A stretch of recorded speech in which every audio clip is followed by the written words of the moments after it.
Hello students, I am Suman, lecturer in English at Government Senior Secondary School, Jhajpur, Hisar. Today we will study a lesson in English of class 10th. This is your 7th lesson of the book First Flight. इस chapter का नाम है glimpses of India. इस chapter को 3 different parts में distribute किया है, जिसमें 3 डिफरेंट स्टोरीज हैं। आज हम इसका पार्ट 1 पढ़ेंगे, जिसका टाइटल है a baker from Goa, written by Lucio Rodrigues. ये जो चैप्टर है, जैसे कि इसके टाइटल से ही पता चल रहा है, ग्लिम्सेस ऑफ इंडिया। ग्लिम्सेस का अर्थ है झलक, यानी कि भारत की झलक। इसके फर्स्ट पार्ट को हम आज पढ़ रहे हैं, अ बेकर फ्रॉम गोवा। ये कोई स्टोरी नहीं है। इस चैप्टर में राइटर लूसियो रॉड्रिक्स ने अपने बचपन के बारे में बताया है कि गोवा से उनकी किस तरह की यादें जुड़ी हुई हैं। ये राइटर के बचपन की स्टोरी है, जब पोर्टुगीज ने रूल किया था, राज किया था गोवा पर। ऑलमोस्ट 450 ईयर्स तक, 450 साल तक गोवा के ऊपर पोर्टुगीज ने राज किया, और वहाँ के कल्चर, भाषा, रहन सहन, खान पान, सभी चीज़ों के ऊपर आज भी पोर्टुगीज का इन्फ्लुएंस साफ दिखाई देता है। उनका प्रभाव आज भी गोवा के ऊपर है। इस स्टोरी में राइटर ने पर्टिकुलरली गोवा के बेकर्स के बारे में बताया है। This is a pen portrait of a traditional Goan village baker who still has an important place in his society. Pen portrait क्या होता है? पोर्ट्रेट तो आप इजीली समझ सकते हैं, किसी का पोर्ट्रेट बनाना, चित्र बनाना। तो पेन पोर्ट्रेट क्या होता है? शब्दों के माध्यम से ही एक चित्र प्रस्तुत करना उस घटना के बारे में, कि पढ़ने वाला विजुअलाइज कर सके, इमेजिन कर सके, जैसे कि वो सब उसकी नजरों के सामने ही हो रहा है। किसी घटना को शब्दों के माध्यम से इतने अच्छे तरीके से प्रस्तुत करना कि पढ़ने वाले को ऐसा लगे कि वो इंसिडेंट्स उसके सामने ही हो रहा है, वो होता है पेन पोर्ट्रेट। तो इसमें जो राइटर है, उन्होंने एक इतना अच्छा पेन पोर्ट्रेट शब्दों से चित्र प्रस्तुत किया है गोवा के जो बेकर्स हैं उनका, कि वो कैसे ट्रेडिशनल तरीके से बेकिंग का काम करते थे, और उनका उस सोसाइटी में एक इम्पॉर्टेंट प्लेस है, एक बहुत ही महत्वपूर्ण स्थान है बेकर्स का गोवा की सोसाइटी में। Our elders are often heard reminiscing nostalgically about those good old Portuguese days, the Portuguese and their famous loaves of bread. Reminiscing means remembering, याद करना। Nostalgically thinking happy times of past, past की अच्छी यादों को याद करना। यहाँ writer कहते हैं कि उनके जो एल्डर्स थे, पूर्वज थे, उनको बेकरी प्रोडक्ट्स बहुत ज़्यादा पसंद थे। वो अपने टाइम को याद करते हुए, उन बेकरी प्रोडक्ट्स को याद करते हुए बहुत खुश होते हैं, और वो उनके बारे में राइटर को बताते हैं कि वहाँ जब पोर्टुगीज का राज था तो बेकरी प्रोडक्ट्स बहुत ही फेमस थे, यानी कि बेकरी प्रोडक्ट्स लाइक ब्रेड को बहुत ज़्यादा यूज़ किया जाता था। और वो जो ब्रेड थे, बेकरी की जो चीज़ें थी, जो आइटम्स बनाए जाते थे बेक करके, वो बहुत ही ट्रेडिशनल तरीके से बनाए जाते थे। Those eaters of loaves might have vanished, but the makers are still there. तो इन लाइन्स में ईटर्स ऑफ लोव्स कौन है? वो पोर्टुगीज के लोग, वो लोग जो ब्रेड को खाते थे उस टाइम पे, वो बेशक यहाँ से चले गए हैं। Vanished means gone, but the makers are still there. लेकिन उन ब्रेड्स को बेकरी के जो बनाने वाले लोग थे, वो आज भी वही हैं, और उन सब बेकरी प्रोडक्ट्स को आज भी उसी ट्रेडिशनल तरीके से बना रहे हैं we still have amongst us the mixers, the molders and those who bake the loaves. तो आपने देखा होगा कि बेकरी में 3 स्टेप्स होते हैं मेन, जिससे कोई भी चीज़ बेक की जाती है। तो सबसे पहले डो बनाने के लिए मिक्स किया जाता है उसको अच्छे से, उसके लिए मिक्सर यूज़ होता है। फिर उसको शेप देने के लिए मोल्डर्स में डाला जाता है, उसको मोल्ड करने के लिए, तो वो जो मोल्डर्स होते हैं। And those who bake the loaves, और उनको जो बनाता है, बेक करता है, यानी कि बेकर, वो आज भी वहाँ गोवा में मौजूद हैं और वो उसी ट्रेडिशनल तरीके से उन बेकिंग के कार्य को कर रहे हैं, ब्रेड्स को बनाते हैं उसी ट्रेडिशनल तरीके से। Those age-old time-tested furnaces still exist, और वहाँ पे लंबे समय से जो फर्नेसेस हैं, जो भट्ठियाँ हैं जिनमें लोव्स को तैयार किया जाता था, बेकिंग का कार्य किया जाता था, वो आज भी वही हैं।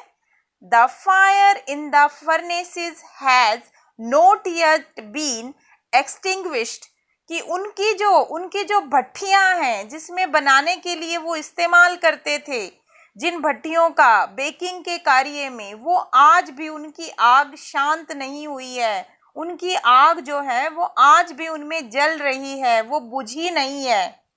The third and jingle of the traditional bakers bamboo heralding his arrival in the morning can still be heard in some places.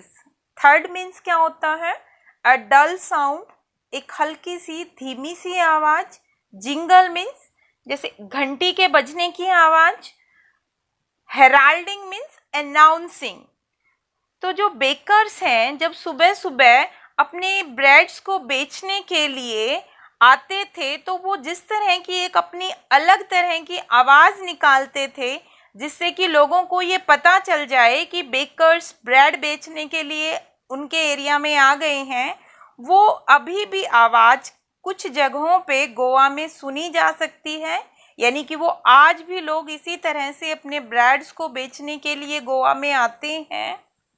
May be the father is not alive but the son still carries on the family profession. यहाँ क्या बताया है कि हो सकता है कि वो ब्रेड्स को बेचने वाले या बनाने वाले जो लोग थे वो आज इस दुनिया में नहीं हैं, लेकिन ऐसा नहीं है कि बेकिंग वहाँ से ख़त्म हो गया है। उसकी वजह से वो जो उनकी फैमिली का बिजनेस था, बेकिंग का जो बिजनेस था, आज उनके फादर की जगह पे उनके बच्चों ने आगे बढ़ाया है और वो इस काम को अच्छे से कर रहे हैं। जो उनका फैमिली का जो प्रोफेशन था, बेकिंग का जो कार्य था, आज उनके बच्चे उसको कर रहे हैं। These bakers are even today known as pader इन गोवा। और जो ये बेकर्स हैं, जो बेकरी का काम करने वाले लोग हैं, उनको आज गोवा में पैडर बुलाया जाता है, पैडर के नाम से जाना जाता है। During our childhood in Goa the baker used to be our friend. Writer बताते हैं कि गोवा में जो बेकर थे वो हमारे बचपन में हमारे फ्रेंड्स की तरह थे, हमारे दोस्तों की तरह थे। कंपेनियन एंड गाइड, वो हमारे साथी थे, हमारे गाइड थे, हमें रास्ता दिखाने वाले थे। He used to come at least twice a day. वो कम से कम 2 बार, दिन में 2 बार वो आते थे। Once when he set out in the morning on his selling round. एक बार तो तब जब वो सुबह सुबह अपने ब्रेड्स को बेचने के लिए आते थे, उस टाइम वो राउंड लगाते थे।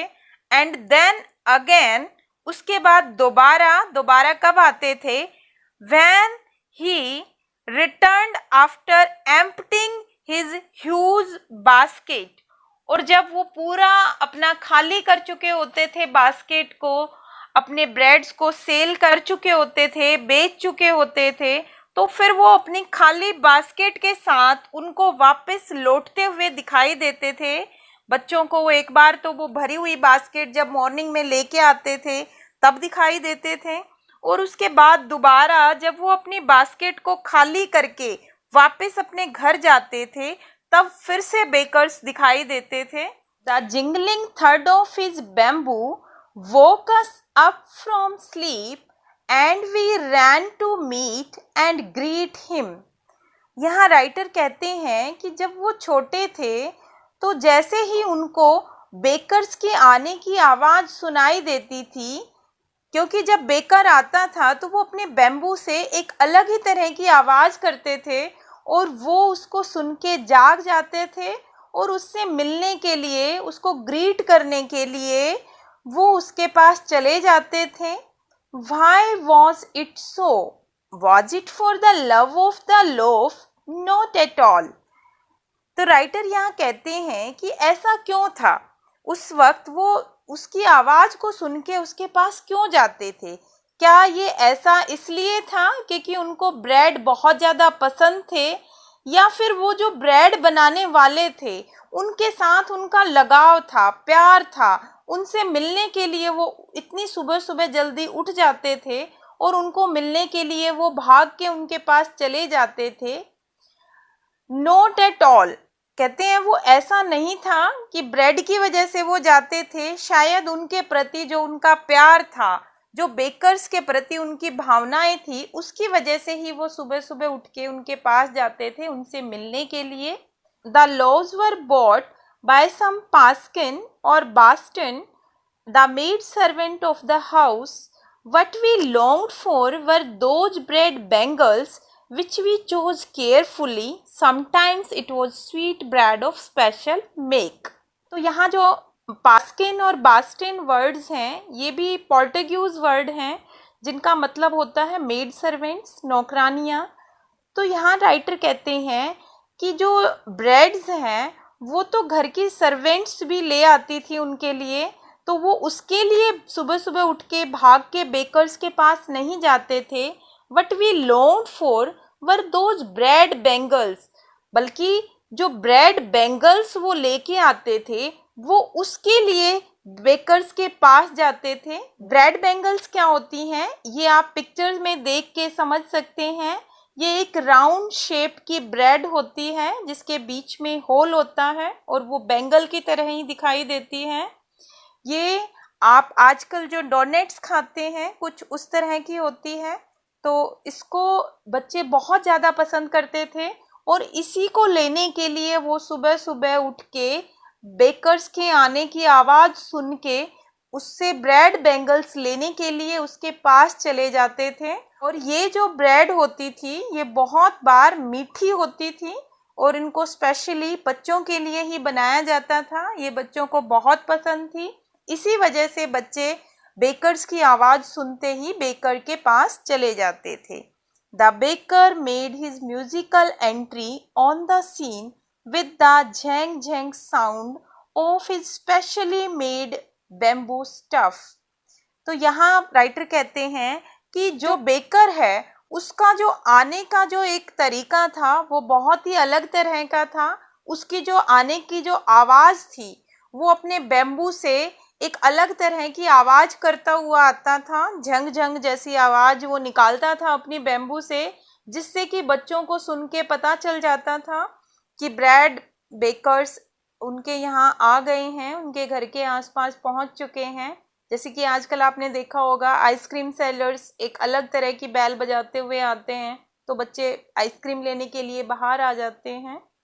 One hand supported the basket on his head and the other banged the bamboo on the ground. और उनका आने का एक अलग ही तरीका होता था। एक हाथ से उसने सिर के ऊपर रखी हुई अपनी जो बास्केट होती थी उसको पकड़ा हुआ होता था और दूसरे हाथ से उन्होंने एक बैम्बू को पकड़ा होता था, जिससे वो उस बैम्बू से जमीन पे उस बैम्बू को मार कर एक अलग तरह की आवाज़ करते थे, जिससे कि बच्चों को पता चल जाए कि बेकर्स उनके एरिया में हैं और वो अपने ब्रेड बैंगल्स लेने के लिए घर से बाहर आ जाएं। He would greet the lady of the house with good morning and then place his basket on the vertical bamboo। और उनके पास एक अलग ही तरह का वर्टिकल शेप का एक बैम्बू भी होता था जिसके ऊपर वो अपनी बास्केट को रख लेते थे। और जैसे ही वो किसी घर के सामने पहुंचते थे तो वहाँ की जो लेडी उनसे ब्रेड लेने के लिए आती थी तो वो बड़े ही अच्छे तरीके से उनको गुड मॉर्निंग विश करते थे और फिर अपनी बास्केट को उस बैम्बू के ऊपर रख लेते थे ताकि वो अपनी पसंद की ब्रेड या ब्रेड बैंगल्स उनसे ले सकें। जैसे आजकल आपने देखा होगा कि बहुत सारे इसी तरह से जो बास्केट में अपना सामान बेचते हैं उनके पास आपने इसी शेप के बैम्बूज देखे होंगे, वो उसी के ऊपर अपनी बास्केट को लगाते हैं। जैसे मेनली आपने भेलपुरी वाले को देखा होगा, वो अपनी भेलपुरी की जो बास्केट होती है वो इसी तरह के बैम्बू के ऊपर रखता है। We kids would be pushed aside with a mild rebuke and the loaves would be delivered to the servant. यहाँ जब बच्चे अपने ब्रेड बैंगल्स को लेने के लिए बेकर्स के पास आ जाते थे तो रिब्यूक का मतलब क्या होता है? डांटना। माइल्ड रिब्यूक मीन्स हल्की सी डांट, प्यार से धीरे से डांट देना, प्यार से उनको डांट के दूर कर देता था ताकि ब्रेड बैंगल्स और ब्रेड सर्वेंट को ही दिए जाएं, क्योंकि बच्चे उनको गिरा ना दें या उसकी बास्केट को गिरा ना दें, इसलिए वो थोड़ा सा बच्चों को अपने से दूर कर देता था डांट के, हल्की सी डांट से। But we would not give up, लेकिन हम हार नहीं मानते थे, मतलब उसकी डांट को इग्नोर कर देते थे और फिर भी बेकर के पास जाने की कोशिश करते थे। We could climb a bench और the parapet and peep into the basket. कहता है कि हम उसकी बास्केट के अंदर, पीप मीन्स क्या होता है? झांकना। उसके बास्केट के अंदर झांकने के लिए हम कभी किसी बेंच के ऊपर खड़े हो जाते थे या किसी ऊंची जगह पे। पारपेट मीन्स क्या होता है? कोई मुंडेर, छोटी सी दीवार, उसके ऊपर चढ़ के उसकी बास्केट में झांक के देखने की कोशिश करते थे किसी ना किसी तरीके से। I can still recall the typical fragrance of those loaves. Recall means क्या होता है? याद करना, पुरानी यादें। फ्रेग्रेंस मीन्स उसकी जो एक अलग तरह की जो खुशबू होती थी उनके लोव्स की, ब्रेड्स की, तो वो कहता है राइटर कि उस टाइम की जो वो उनके जो ब्रेड होते थे उसमें एक जो विशेष तरह की जो फ्रेग्रेंस होती थी वो मुझे आज भी याद है, वो मेरी यादों में आज भी कहीं है। Loaves for the elders and the bangles for the children. वो जो बेकर्स थे वो बड़ों के लिए तो लोव्स लेके आते थे, यानी कि ब्रेड्स लेके आते थे, और हम बच्चों के लिए वो एक अलग तरह की बनी हुई ब्रेड बैंगल्स लेके आते थे जिनको हम बच्चे बहुत इंजॉय करते थे और इसीलिए हम ब्रेड बेकर्स के आने का वेट करते थे, इंतजार करते थे। Then we did not even care to brush our teeth or wash our mouths properly. Writer कहते हैं कि हम बच्चों को वो ब्रेड बैंगल्स इतनी ज़्यादा पसंद थी कि हम उनको खाने के लिए ब्रश करने की या अपने माउथ को वॉश करने की भी केयर नहीं करते थे कि हमने अपना मुंह धोया है या नहीं, ब्रश किया है या नहीं। जैसे ही ब्रेड बैंगल्स आती थी हम उनको बिना ब्रश किए ही खा लेते थे। And why should we would take the trouble of plucking the mango leaf for the toothbrush. आपने देखा होगा कि आजकल तो हम ब्रश से ब्रश करते हैं अपने टीथ को, लेकिन ट्रेडिशनल तरीके से पहले जो है वो किसी ना किसी, जैसे नीम की टहनी को तोड़ के या मैंगो की जो टहनियाँ हैं उसको तोड़ के ब्रश की तरह से अपने दांतों के ऊपर यूज़ किया जाता था उनको साफ करने के लिए।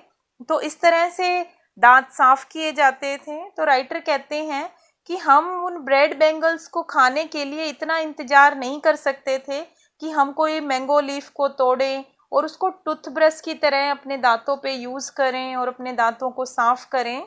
इतना कष्ट हम नहीं करना चाहते थे क्योंकि हम ब्रेड बैंगल्स को खाने में इतना वेट नहीं कर सकते थे, इसलिए हम बिना ब्रश किए, बिना अपने टीथ को साफ किए ही उन ब्रेड बैंगल्स को सुबह सुबह खा लेते थे।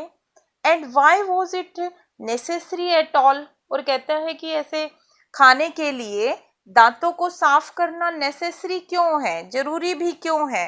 The tiger never brushes his teeth, और जैसे कि मजाक में कहा जाता है ना कि टाइगर तो अपने कभी भी अपने दांतों को साफ नहीं करता, तो हम क्यों करें अपने दांतों को साफ। तो इसीलिए बच्चे भी अपने मतलब इसके लिए वो एक्सक्यूज देते थे कि हम अपने दांतों को साफ नहीं करना चाहते, ब्रश नहीं करना चाहते। टाइगर क्या कभी अपने दांत साफ करता है खाने से पहले, तो हम भी ब्रेड बैंगल्स को खाने के लिए अपने दांत क्यों साफ करें। Hot T could wash and clean up everything so nicely, और उसके साथ में ब्रेड बैंगल्स के साथ में जो गर्म चाय वो पीते थे, तो वो उसमें अपना यही एक्सक्यूज देते थे कि उस चाय से ही हमारे दांत अच्छी तरह से प्रॉपरली साफ हो जाएंगे। Marriage gifts are meaningless without the sweet bread known as the bol. Bol भी एक पोर्टुगीज वर्ड है जो कि स्वीट ब्रेड के लिए यूज किया जाता है। बोल भी एक मीठी ब्रेड होती है। और राइटर कहते हैं कि मैरिज जैसा फंक्शन, शादी का जो समारोह है, वो भी इस स्वीट ब्रेड के बिना मीनिंगलेस होता था, यानी कि उसका भी कोई अर्थ नहीं होता था। अगर शादी में गिफ्ट के तौर पे स्वीट ब्रेड ना दी जाए तो वो शादी मीनिंगलेस होती थी, यानी कि शादी के समारोह में भी उपहार के तौर पे स्वीट ब्रेड दी जाती थी, जस्ट एज ए पार्टी और अ feast losses it's charm without bread. और उसी तरह से इस मीठी ब्रेड के बिना कोई भी पार्टी या दावत अधूरी होती थी, उसका भी अपना चार्म खत्म हो जाता था, आकर्षण खत्म हो जाता था। Not enough can be said to show how important a baker can be for a village। तो यहाँ राइटर कहते हैं कि इसी बात से इस बात का अंदाजा लगाया जा सकता है कि एक गांव के लिए बेकर कितना इम्पोर्टेंट होता था।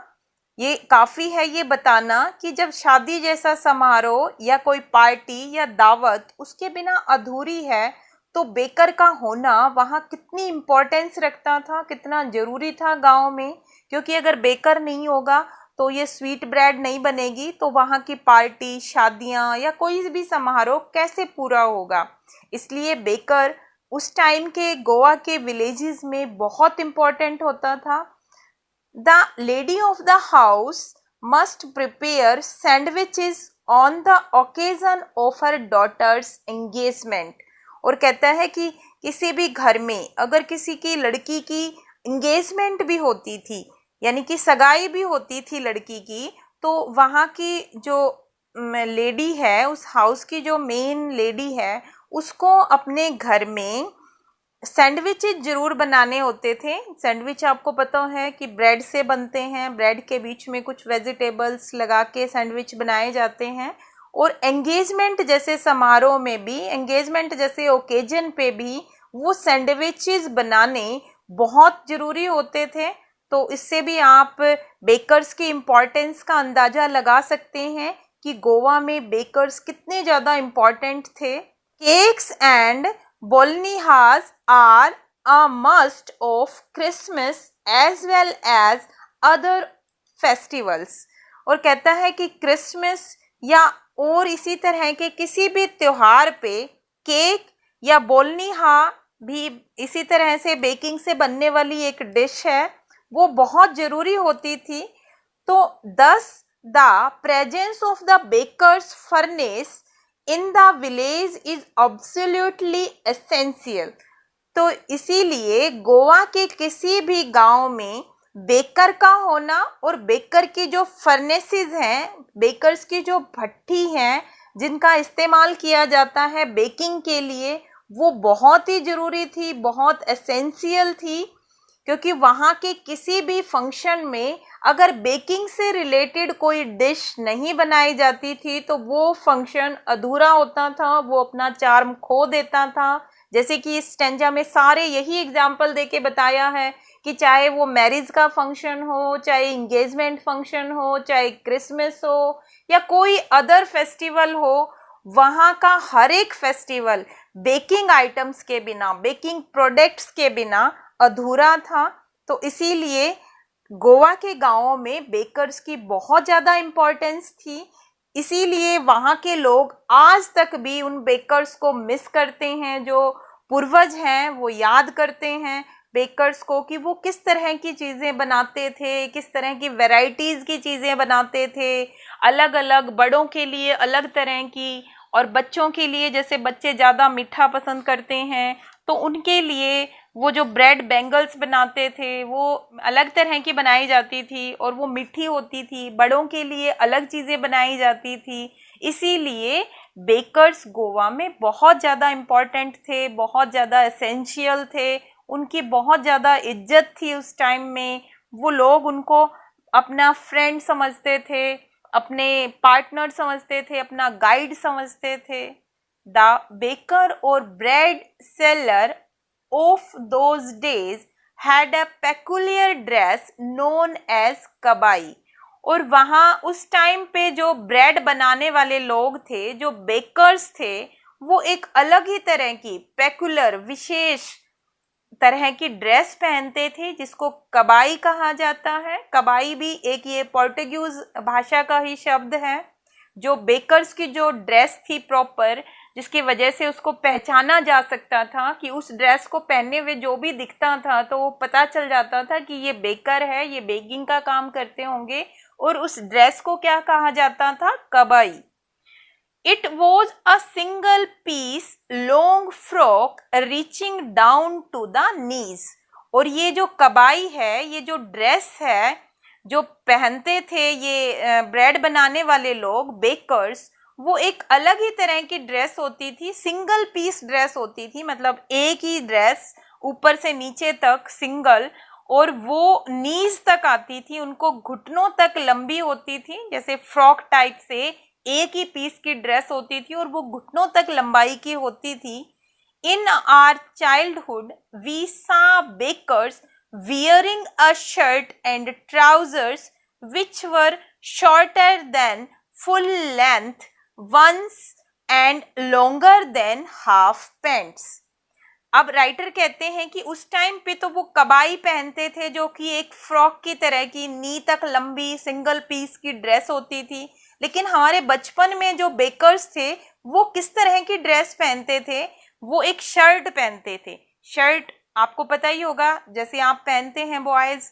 एंड ट्राउजर्स, ट्राउजर्स मीन्स एक पैंट, पतलून जिसको आप कह सकते हैं, मतलब ना तो वो निक्कर के जितनी छोटी और ना ही वो पैंट के जितनी लंबी, उसके बीच का एक साइज होता था। इस तरह की वो ड्रेस पहनते थे। Even today anyone who wears a half pant which reaches just below the knees invites the comment that he is dressed like a pedder।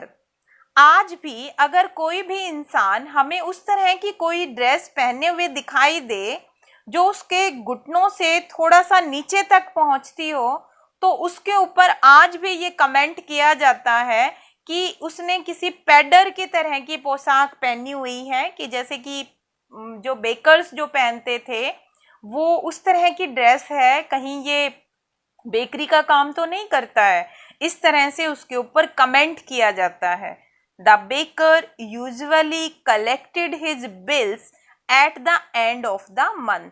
और ये जो बेकर्स थे ये सुबह रोज डिलीवरी करने के लिए आते थे, ब्रेड्स या ब्रेड बैंगल्स अपने सेल करने के लिए आते थे, और अपना जो बिल है डेली का जितना भी बिल बनता था, किसी भी फैमिली का जितना भी बिल, उसको वो महीने के लास्ट में कलेक्ट करने के लिए आते थे। Monthly accounts used to be recorded on some wall in pencil.